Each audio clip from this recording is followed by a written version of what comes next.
So, as you might no doubt know by now, there was a bombshell that was dropped during the impeachment hearings that were held earlier today. So, first we had Gordon Sondland, that's the U.S. ambassador to the EU, who testified. And his testimony basically begun with him throwing everyone under the bus. I'm not kidding. So now, in his opening statement, which probably came at a shock to fellow Republicans, like they did not know what was going on. They didn't know that he was actually going to testify against Donald Trump. He said this quote, "I know that members of this committee have frequently framed these complicated issues in the form of a simple question. Was there quid pro quo? Um, as I testified previously with regards to the requested White House call and White House meeting, the answer is yes. Yes, quid pro quo. Yes, there was. Look, again, I have a problem with calling it quid pro quo. In reality, um, it was extortion. It's bribery or attempted bribery and extortion, right? Basically holding up military aid for Ukraine in exchange for publicly saying, and this is what Sondland testified as well, he didn't actually have to get the investigations, but there had to be a public announcement of that investigation. So, all right, anyway, now he further pointed out, and this is also really important, this is also a bombshell, many of the administration had known that this was going on all along. Now, he said U.S. military assistance to Ukraine was withheld, and that in the absence of any credible reason to put a hold on that existence or that assistance, he emailed Secretary of State Mike Pompeo. So here we have Pompeo, and asked if Trump and Ukraine President Zelensky should meet to try to break the logjam. Pompeo had responded affirmatively to try to set up that meeting between Zelensky and Donald Trump. So that would be a public meeting that they would get for Donald Trump, of course, to use in his advantage for that pressure campaign. So now, Pompeo, like I said, he knew. And in fact, one of the most incredible parts of his testimony, Sondland said this, quote, "Everyone was in on the loop. It was no secret. Everyone was informed via email on July 19th, days before the presidential call, which of course happened on July 25th. They knew. They all knew." And by the way, his quote continues. He said, "As I communicated to the team, I told President Zelensky in advance that assurances to run a fully transparent investigation and turn over every stone were necessary in his call with President Trump." So here he's saying, look, I told the team, I told Zelensky on behalf of Donald Trump that you had to promise him an investigation in order to have Donald Trump release that military aid in this upcoming meeting. Now, the names on that email included Mike Pompeo, Mick Mulvaney, Rick Perry, and other staffers. Even going so far as to getting in touch with Mike Pence. Mike Pence, he's now in it because he knew. In fact, Sondland said he told Pence before a September meeting with Ukrainian President Zelensky in Warsaw that he was concerned that a delay in military aid to Kiev had become tied to the issue of investigations. Mike Pence, he is involved. During the meeting, Pence told Zelensky that he would address aid with Donald Trump. And so, look, that's the information. This is huge, but there's more to come. Again, here you have investigators now being able to look into Pompeo, Mick Mulvaney, Rick Perry, even John Bolton, who was also named in this, and Mike Pence. Is there anyone left that has not been mentioned? Actually, no, because here you have Rudy Giuliani also being tossed onto that bus. In fact, Sondland, referring to himself, uh, referring to himself, Perry, and Kurt Volker, the U.S. envoy to Ukraine, saying about working with Giuliani, quote, "We did not want to work with him. Simply put, we played the hand we were dealt. We all understood that if we refused to work with Mr. Giuliani, we would lose an important opportunity to cement relations between the United States and Ukraine. So we followed the president's orders." The president said to all these guys, to Giuliani, I'm sorry, not Giuliani, but to Pompeo, to Sondland, to Volker, work with Giuliani. Work with Giuliani. Well, of course.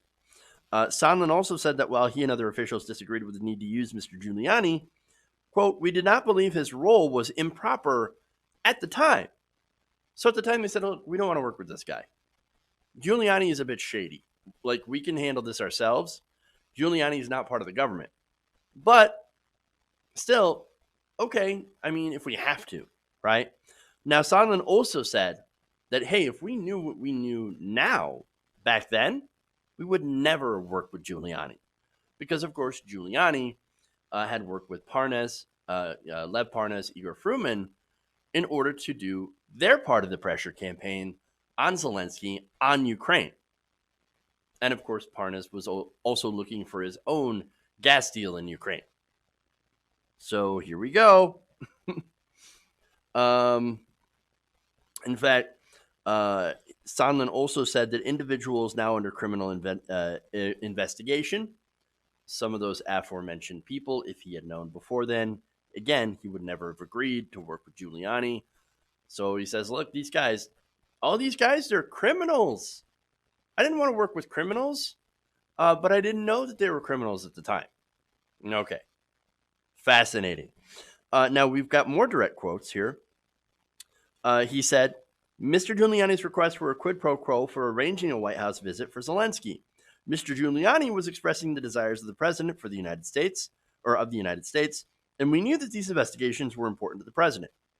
I later came to believe that the resumption of security aid would not occur until there was a public statement from Ukraine committing to the investigations of the 2016 election and Burisma, as Mr. Giuliani has demanded. Crucially, also, another quote, despite GOP claims the Ukrainians knew it was quid pro quo, I also shared my concerns with the Ukrainians. So the Ukrainians knew, which again goes against what Zelensky had said, no push, no push. But remember, there was that power imbalance. There is that power imbalance. If they, if Zelensky had said, oh no, there was pressure, then they would have made enemies with the GOP and the Republicans, which put that aid in danger. But of course, if he had said what he did now, or what he does, oh, no pressure, not at all, nothing happened, you guys on the Democratic side are crazy, then they put their, if a Democratic president comes into play, well, then they hurt their case as well for that aid. And so they're stuck in a basically no-win situation. And so how much more clear is it going to get? There was a pressure campaign, and this was personal, and it was political. Also, Donald Trump could get dirt, information that would help his campaign. That's what this is. And look, these hearings, by the way, they're not exactly here to find out what happens, right? Because we already know what happened. All this is, it's to really find out how much the Republicans will continue to support him when all this becomes public. And that's what this is. I mean, it's very clear, by the way, that Devin Nunes didn't know that Sondland was going to flip in his opening statement, because he said basically the same thing that he's been saying all week. Oh, it's nothing more than a witch hunt. It's fake. No quid pro quo. No pressure campaign. What are you going to do? Well, Sondland just confirmed that, yes, this was quid pro quo. Yes, this was an attempt at extortion. And yes, that security aid was held up as a precondition. And so look, Sondland is probably one of the most important, if not the most important witness that they've had today, or I should say, person testifying so far.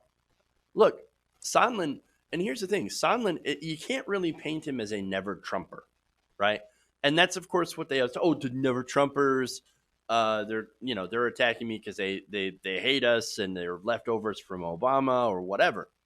Gordon Sondland gave $1 million to Donald Trump and then got appointed as the EU ambassador. I mean, this is a Trump guy. This is somebody who donated to his campaign. And Donald Trump made the decision to say, oh, you gave me money, then I'm going to reward you. It's pretty simple. He supported Donald Trump, but he's not, and this is important, he's not going to lie for him and make it so that he gets himself in trouble, that he ends up going to jail. He will support Donald Trump, but he's not going to jail for Donald Trump or for Giuliani or any of these other guys. So now there's one more thing here in this statement that is really interesting, and not a lot of people are talking about it. And it was pointed out by ProPublica. And this was the fact that Sondland was supposed to have documentation, right? So now he'd asked for that documentation, and here's his quote on that. My lawyers and I have made multiple requests to the State Department and the White House for these materials. Yet these materials were not provided to me. They have also refused to share these materials with this committee. And that would, I assume, be some of those emails that he had referenced with all these people's names on it, including Mike Pence and Mike Pompeo. So, oh boy, they're stonewalling him. And that's also important because, again, the Department of Justice, run by William Barr, who is a massive Trump defender, and then the White House itself, they're making sure that these materials do not end up being given to the committee. They must be damning materials indeed. But without them, they can say, well, Sondland could just be lying. So there's part of that defense that I'm going to see as well. But here's the thing.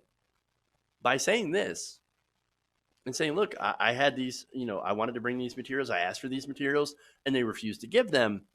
Well, then that could be considered obstruction of justice. Now, the big question, though, is after this testimony, which is gigantic, will it be enough to swing Trump's base and therefore get Republicans on board for impeachment and removal? That is the question. And on that, we'll see. Hey guys, hopefully you enjoyed that free video. Now I'm going to have to ask you a favor. Between the demonetization and the YouTube algorithm messing around with view counts, etc., we're having a hard time adjusting to the new YouTube reality, which is where you guys come in. See, we have a Patreon, patreon.com/TYTNation, set up to help us rely on you guys, the viewers, instead of big corporate ads. Look, you know the show. You know I'm not in favor of big corporations anyway. So help us transition away from relying on the ad model to pay the bills and sign up to be a patron, patreon.com/TYTNation. That goes a long way to help us keep the lights on. And you guys will know that you're supporting independent, progressive media.